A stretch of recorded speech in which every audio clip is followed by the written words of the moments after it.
हरे कृष्णा। सभी का स्वागत है। आज हम आपके लिए बड़ी ही महत्वपूर्ण जानकारी लेकर आए हैं। इस बार सभी त्योहार कम से कम 2 तिथियों को पड़ रहे हैं। कोई 2 तिथियों को मनाया जा रहा है। किसी किसी त्योहार के लिए 3 तिथियां भी निर्धारित हुई हैं, पर हर एक तिथि का अपना विशेष महत्व होता है।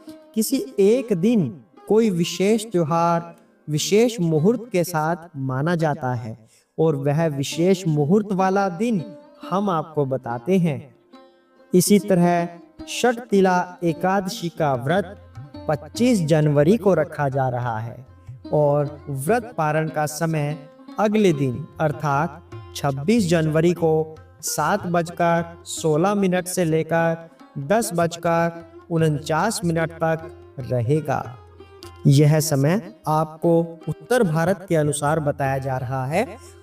अलग अलग क्षेत्र के अनुसार यह समय अलग अलग हो सकता है, इसलिए कृपया इसके अनुसार ध्यान दीजिएगा। भगवान श्री कृष्ण की प्रसन्नता के लिए इस एकादशी के व्रत को अवश्य करिएगा। हरे कृष्णा। आइए षटतिला एकादशी की व्रत कथा आरंभ करते हैं। माघ मास कृष्ण पक्ष की। एक बार दालभ्य ऋषि बोले कि मनुष्य लोक में आकर ब्रह्म हत्या आदि अनेक पाप करते हैं, पराया धन चुराते हैं, दूसरों को कष्ट देते हैं। ऐसा करने पर भी वे नरक में न जाएं। हे भगवान, ऐसा उपाय कहिए। हे भगवान, अल्पदान करने से अनायास पाप दूर हो जाएं, उसे कहिए।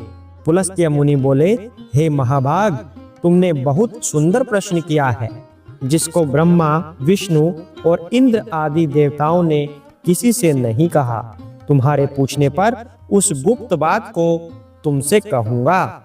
माघ मास के आरंभ में ही शुद्धता से स्नान करके इंद्रियों को वश में करें। काम, क्रोध, घमंड, ईर्ष्या, लोभ और चुगली, इनसे मन को हटाकर जल से हाथ पैर धोकर भगवान का स्मरण करें। ऐसा गोबर ले जो पृथ्वी पर न गिरा हो। उसमें तिल और कपास मिलाकर पिंड बना ले। उसके 108 पिंड बनावें। यदि माघ के महीने में पूर्वाषाढ़ा वामुल नक्षत्र आ जाए तो उसमें नियम ले, या कृष्ण पक्ष की एकादशी को नियम ले। उसका विधान मुझसे सुनो। स्नान करके पवित्र होकर कीर्तन करते हुए एकादशी का उपवास करें।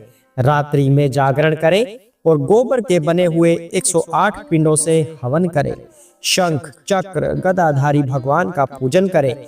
चंदन, अगर, कपूर चढ़ावें।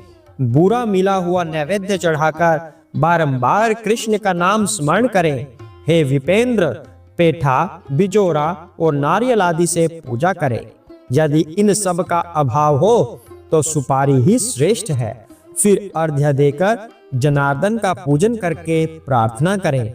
हे कृष्ण, आप दयालु तथा पापियों को मोक्ष देने वाले हो। हे जगतपते, मेरे दिए हुए अर्घ्य को लक्ष्मी समेत स्वीकार करिए। फिर छत्र, उपानह और वस्त्र ब्राह्मणों को पूजन करें। जल से भरा हुआ कलश दें और कहें कि श्री कृष्ण भगवान मेरे ऊपर प्रसन्न हो। खेत में तिल बोने से जितनी संख्या में तिल पैदा होते हैं, उतने 1000 वर्ष तक वह मनुष्य स्वर्ग में निवास करता है।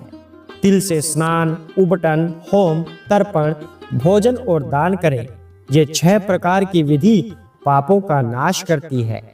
इसी से इस एकादशी का नाम षटतिला है। नारद जी बोले, हे कृष्ण, हे भक्त भावन, षटतिला एकादशी से क्या फल मिलता है? यदि आप मेरे ऊपर प्रसन्न हैं तो इतिहास समेत मुझसे कहिए।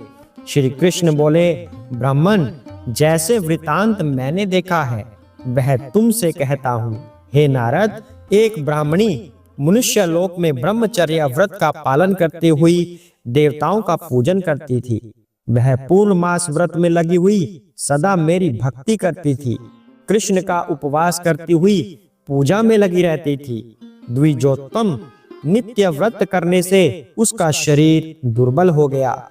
फिर बहुत दिनों के बाद मैंने मन में विचार किया कि कठिन व्रतों के करने से इसका शरीर शुद्ध हो गया है। शरीर को सुखाकर इसने स्वर्ग जाने के योग्य अपना देह बना लिया है। इसने अन्न का दान नहीं किया जिससे कि सबकी तृप्ति होती है। हे ब्राह्मण, उसकी जांच करने को मैं मनुष्य लोक में गया। भिक्षुक का रूप धारण करके भिक्षा पात्र लेकर ब्राह्मणी से भीख मांगने लगा। तब ब्राह्मणी बोली, हे ब्राह्मण, तुम कहां से आए, सो मुझसे सत्य कहो। फिर मैंने कहा, हे सुंदरी, भिक्षा दो। तब उसने क्रोध में भरकर मिट्टी का ढेला मेरे भिक्षा पात्र में डाल दिया। हे द्विज, फिर मैं स्वर्ग को चला गया। महाव्रत करने वाली तपस्विनी भी व्रत के प्रभाव से देह समेत स्वर्ग में पहुंच गई। मिट्टी के पिंड दान करने से उसको एक सुंदर घर मिल गया, परंतु उस घर में अन्न और धन नहीं था। हे विप्रश्रेष्ठ, जो उसने प्रवेश किया तो वहां कुछ भी नहीं देखा। हे द्विज, जब घर से निकलकर मेरे पास आई और बहुत कुपित होकर बोली कि सब लोगों को रचने वाले भगवान का मैंने बड़े कठिन व्रत, उपवास और पूजा से आराधना किया है, परंतु हे जनार्दन, मेरे घर में अन्न धन कुछ भी नहीं है। तब मैंने उससे कहा कि तू जैसे आई है उसी तरह अपने घर चली जा। देवताओं की स्त्रियां कौतूहल के वश तुझको देखने आएंगी।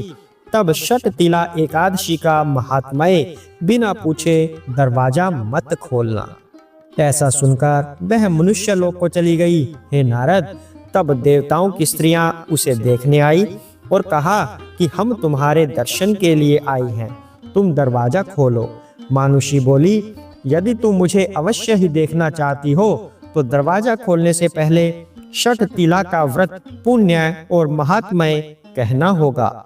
उनमें से एक ने महात्म्य सुना दिया और कहा कि हे मानुषी, दरवाजा खोल दो, तुमको देखना आवश्यक है। उसने दरवाजा खोल दिया। उन सब ने मानुषी को देख लिया।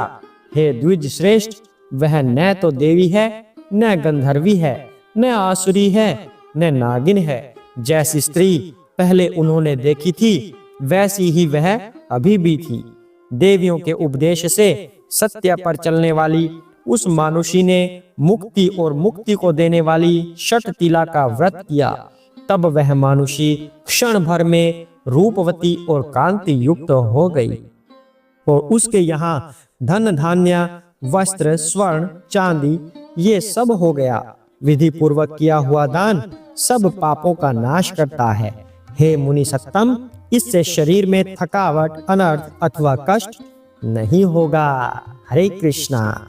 यह थी षटतिला एकादशी की व्रत कथा। आइए अब फलाहार जानते हैं। इस दिन क्या फलाहार ले सकते हैं। इस दिन भगवान श्री कृष्ण को पेठा, नारियल, सीताफल, सुपारी आदि बहुत पसंद होती है और इसी से भगवान की पूजा की जाती है। इस दिन तिल पट्टी का सागार शास्त्रकारों ने बताया है। हरे कृष्णा। आशा करते हैं आपको यह कहानी पसंद आई होगी। अगर आपको यह कथा पसंद आई है तो चैनल पर बने रहिए, सब्सक्राइब कर सकते हैं और इस तरह की व्रत कथाओं का आनंद भविष्य में भी लेते रहिए। एकादशी का व्रत रखिए, श्री कृष्ण का नाम स्मरण करते रहिए। हरे कृष्ण कृष्ण कृष्ण हरे हरे, हरे राम राम राम हरे हरे। इस मंत्र का उच्चारण करते रहिए और अपने जीवन को भक्तिमय बनाएं। हरे कृष्णा।